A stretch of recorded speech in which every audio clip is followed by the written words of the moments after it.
We are back on Daytime. Thanks for watching. The nursery is intact, the baby car seat waiting in the back of your vehicle, and you already have loads of diapers set for all those fun changings.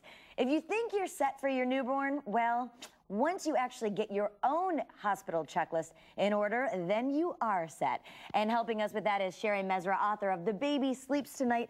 She has all the information on anything you could possibly need in this book, but you're here now, obviously, to help us get this checklist intact. And this is where it all starts, from the very beginning when you go to the hospital. This is when the chaos ensues. Actually, this is the way you're going to make it easier for us by having this checklist. Absolutely, because it's very important what you take to the hospital.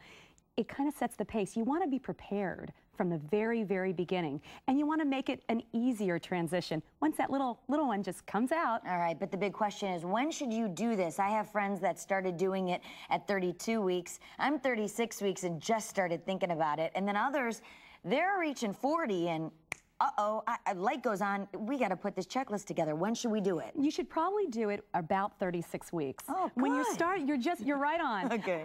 When you're starting to get checked internally and you're either dilating or getting effaced, you really want to start your kit then, get it all together. All right, now what should we put in this big bag and on this checklist? Well, the number one thing you want to bring is a baby outfit for going home. Right, because the baby's got to look cute, because forget about you, mamas. That's what my mom says to me. And you also want to bring one that looks cute for you too. But everybody's going to be looking at the baby. The baby. So you just, because the outfits that they give you at the hospital aren't very cute. And definitely not very attractive. Right, and not always comfortable either for the baby. And this is going to be something that you keep with you really the rest of your child's life. It's going to be that first outfit. And very important to have a little hat, just because that head needs to be warm. And also, you can find tons of cute hats online. Just search the internet. I know lots of mothers love to do that. They put little like mouse ears or something on their baby, and then years later, the child hates you. But that's a different ballgame. And then this is what's very important too. If you happen to be a cord blood under the cord blood registry, you need to make sure you bring the kit with you. Oh, I didn't even know that. Because you only have one shot at, when the baby comes out and you've got that umbilical cord, this is the kit that has to be in it. Okay. And I remember when my daughter was born 9.5 years ago, I forgot it. Wow. Okay, so then that's it's when important. You want to have this right by your door, and you want to have your whole kit. Okay, so register for your, your cord blood registry if you're going to do that, and then bring the kit with you. Bring the kit with you. In the bag, what else should you have? Okay, well, let's go through. Okay. A sound soother. A sound soother. This is a wonderful tool, and it's a soothing tool.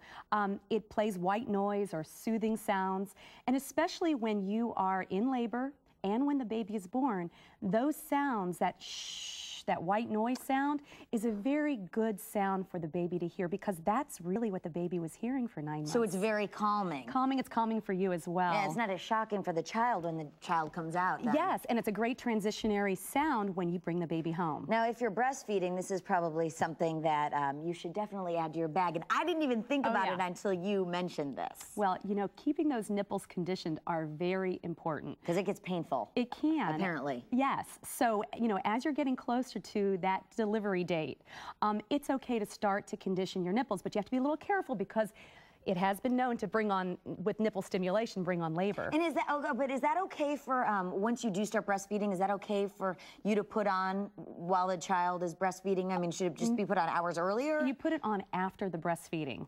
And then you're going to simply just wipe it off with a clean towel before you breastfeed. Gotcha. It really helps, because you want to do that, because otherwise your nipples can get very chapped and hurt at first. And as we said, and I'll keep stressing, painful. Oh, yeah. My friends keep telling me, a camera is key. Camera and a video camera is very, very important to have. But you want to make sure those batteries are charged. That's the big thing. I know that I'll bring a camera, or my husband will, but we won't have it charged. You want to make sure it's charged. Finally, what is the last big element that you need in your bag, for your checklist bag for the hospital? You want to have not only a pillow, but you also want to get your husband's bag together. That's such a nice thing to have, to be able to, pack a little bit of home with you for him. Thank you. Since it might take a while. Thank you for or it could be quick. telling me just now, because otherwise my husband is going to feel very much alone. I apologize to that, Steve, right off the bat. Sherry Mesra, thank you so much. It's great to have you here. The Baby Sleeps Tonight is available online. You can also go to daytimeonline.tv, and we will link to her website. We'll be right back.